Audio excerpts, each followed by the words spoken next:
مساء الخير يا أصدقاء، يا أهل الوعي.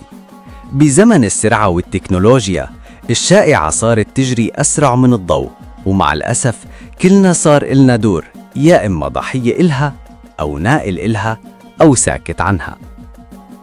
طيب شو هي الشائعة بالأصل؟ هي معلومة أو خبر بيتم تداوله بين الناس، وغالباً ما بيكون كاذب أو ناقص أو في تحريف، وهدفه غالباً أذى حدا، تشويه صورة أو خلق فوضى. مين بيكون وراء الشائعات؟ في عدة أطراف ممكن تكون وراها.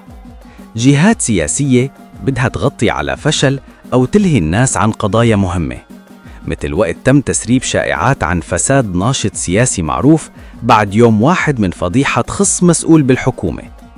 جهات خارجية تستهدف المجتمع لتفتيته وزرع الخوف والتشكيك فيه، مثل يلي صار بلبنان أو العراق. شائعات بتطلع فجأة عن انقلابات أو اغتيالات، وبيصير الناس عايشين بخوف وقلق.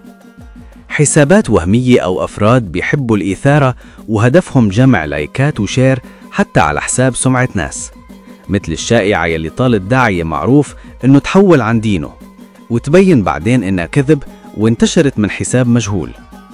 كيف تنتشر؟ بمعظم الأحيان الشائعة بتنتشر من ناس ما بيقصدوا الأذى، بس بينقلوا الخبر على السريع من دون تفكير أو تأكد. سمعتوا شو قالوا عن فلان؟ بيقولوا في قرار رح يخرب البلد. شفتوا الفيديو؟ لازم الكل يشوفه.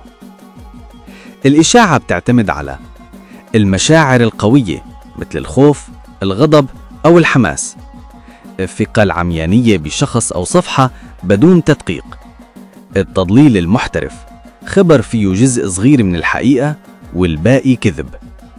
شو هدفها؟ تشويه صورة أشخاص، خاصة الناشطين أو الدعاة أو السياسيين الشرفاء، مثل يلي صار مع بعض الشرفاء من الدعاة المؤثرين تم استهدافهم بموجات شائعات لما صاروا صوت مزعج للسلطات أو للطرف الآخر. خلق بلبلة بالمجتمع وتفريق بين الفئات. قتل ثقة الناس بكل شيء، حتى بالحقيقة ذاتها.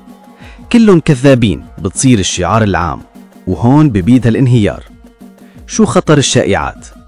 بيخلونا نكره الناس الغلط، بيدمروا سمعة شرفاء، بيفقدونا الثقة بأي صوت حر، بيخلوا كل شيء بنظرنا ملفق حتى الحقيقة ذاتها. كيف نتعامل مع الشائع؟ نتأكد من المصدر قبل ما نشارك أو نحكي. نسأل حالنا ليش هالخبر نشر هلأ؟ شو الهدف؟ نعرف إنه كل صوت حر ممكن يتعرض لهجوم عبر شائعات، بس واجبنا نسنده مو نتخلى عنه. نناقش بهدوء وننشر الوعي على حوالينا. نربي أولادنا على التحقيق والتفكير النقدي. الخاتمة: الشائعة مثل السم، ما بيبين مفعولها فوراً، بس بتدمر بالبطء، وواجبنا نحاربها مو نساعدها، لأنه مثل ما قالوا زمان: نقل الشائعة أخطر من صناعتها.